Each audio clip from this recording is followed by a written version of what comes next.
이번 시간에는 파동의 마지막, 이제 간섭에 대해서 알아보도록 하겠습니다.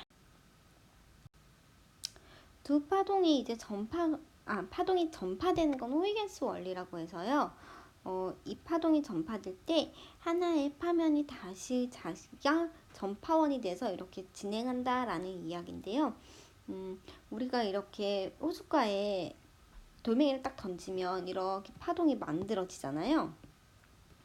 이렇게 파동이 만들어지는데 이 파동이 각각 다시 자기가 파원이 돼서 이렇게 다시 파동을 만든다는 얘기입니다.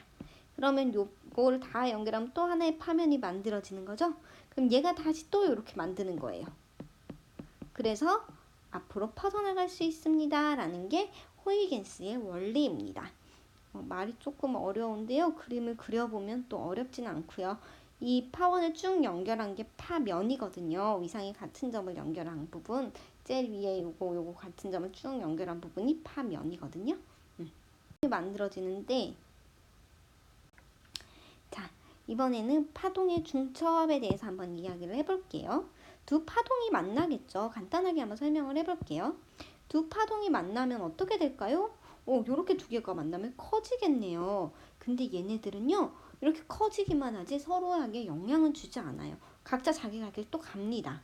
잠시 만났다가 각자 갈 길 가는 거예요. 우리랑 똑같죠. 우리도 잠시 만났다가 서로에게 영향을 주고 각자 자기 갈 길 갑니다. 절대 서로에게 다른 바뀌는 건 주지 않아요. 제 갈 길 가면 됩니다. 그래서 파동이 독립성이 있고요. 두 개가 중첩됐을 때는 이렇게 바뀝니다. 만약에 이런 파동과 이런 파동이 만나면 어떻게 될까요?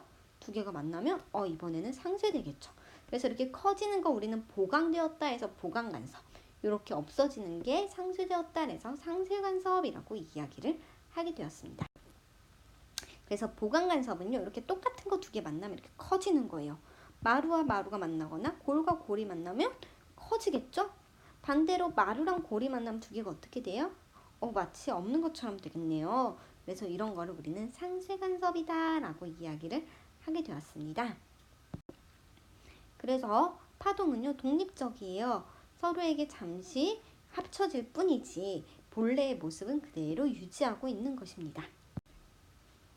자, 우리 경로차라는 거는 두 파원으로부터의 거리 차예요. 이게 왜 중요한지는 조금 이따가 한번 알아보도록 하겠습니다.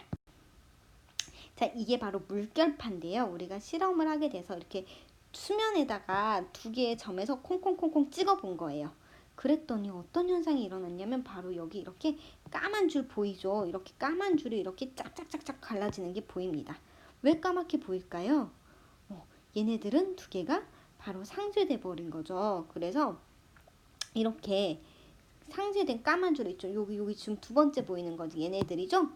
얘네들. 요 까만 줄을 보면 어떤 상태냐면 이렇게 골이랑 마루가 만난 상태인 거예요. 그래서 얘네들은 진동하지 않고 가만히 있는 상쇄된 것처럼 보여버릴 거예요. 자, 요렇게 만나려면 어떻게 만나야 되죠? 두 개가 위상이 반대로 만나야겠죠? 자, 이 가운데 부분은 계속 밝았다 어두웠다는 얘기들은 이렇게 진폭이 만들어진 거예요. 밝았다 어두웠다 하게 되는 거죠. 그래서 얘네들은 보강간섭인 부분이고 얘네들은 상쇄간섭인 부분들이에요. 이렇게 까만색 줄이 쫙쫙 안 되는. 자, 상쇄간섭이 되려면 어떻게 만나면 되죠? 반대로 만나면 되겠죠. 첫 번째는 요렇게 된 부분과 요렇게 만나는 아예 반대로 보내주면 두 개의 경로의 차이가 람다라고 아까 한 파장이 람다라 얘기했잖아요. 그래서 얘가 요렇게 된 거랑 요 하나가 남는 요렇게 된 거랑 만나면 딱 되겠죠. 요만큼 반이 더 남으면 되겠죠. 2분의 람다가. 그쵸. 그래서 만약에 두 개가 똑같은 위상으로 시작을 했다 하면 요렇게 상쇄가 되려면 두 개 차이가 2분의 람다가 딱 되면 정확하게 요렇게 상쇄간섭처럼 만날 수가 있겠죠. 반대로 얘네들은 이렇게 만나는 게 이렇게 똑같아야겠죠. 아니면 이렇게 한 개가 더 있거나. 그래서 얘네들은 2분의 람다가 아니라 그냥 람다 차이만큼 나거나 차이가 안 나야겠죠.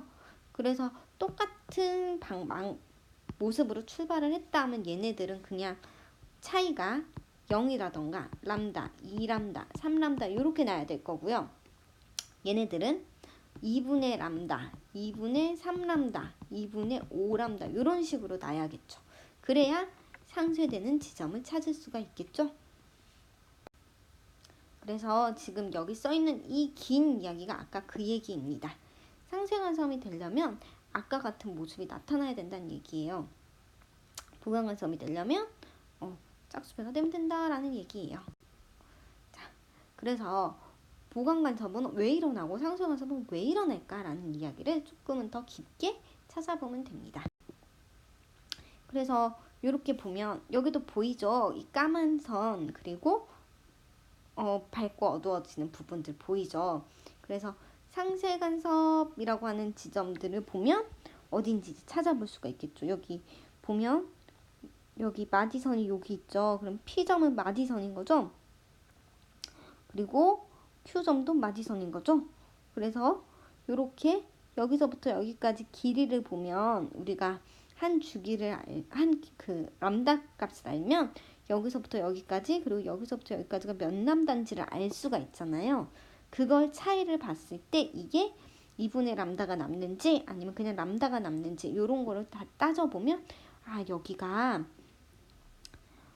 상쇄간섭인지 보강간섭인지 찾아낼 수 있다는 이야기입니다. 이것도 직접 손으로 해봐야지 말만 들어서는 약간 어렵습니다. 자, 이걸 어디다 활용할 수 있을까라고 하면 가장 좋은 부분은요. 바로 소음 제거기예요. 그래서 이런 파동이 왔을 때 반대방 팔을 만들어줘 버립니다. 그러면 얘가 상쇄가 돼버리겠죠? 그래서 소음을 사라지게 만들 수가 있어요. 그래서 소음 제거 헤드폰 같은 게 요즘 나오잖아요. 이게 바로 소음과 반대인 파동을 만들어줘 버리는 겁니다. 그래서 상쇄 간섭을 시켜버려서 내 귀에는 내가 듣고 싶은 것만 들을 수 있게 만들어주는 방법입니다. 자, 되게 재밌죠? 간섭의 활용. 이런 무반사 렌즈예요. 그래서 반사하는 파동을 계속 없애주는 겁니다. 그러면 훨씬 더 선명하게 보일 수가 있겠죠. 사실 우리 렌즈는 자꾸 반사되는 빛까지 보이기 때문에 이게 자꾸 겹쳐져서만 여러 가지가 보이거든요. 근데 무반사 코팅을 이용하게 되면 훨씬 더 선명하게 볼 수가 있게 되는 겁니다. 자, 여기까지 해서 파동에 대해서 이야기를 하였습니다.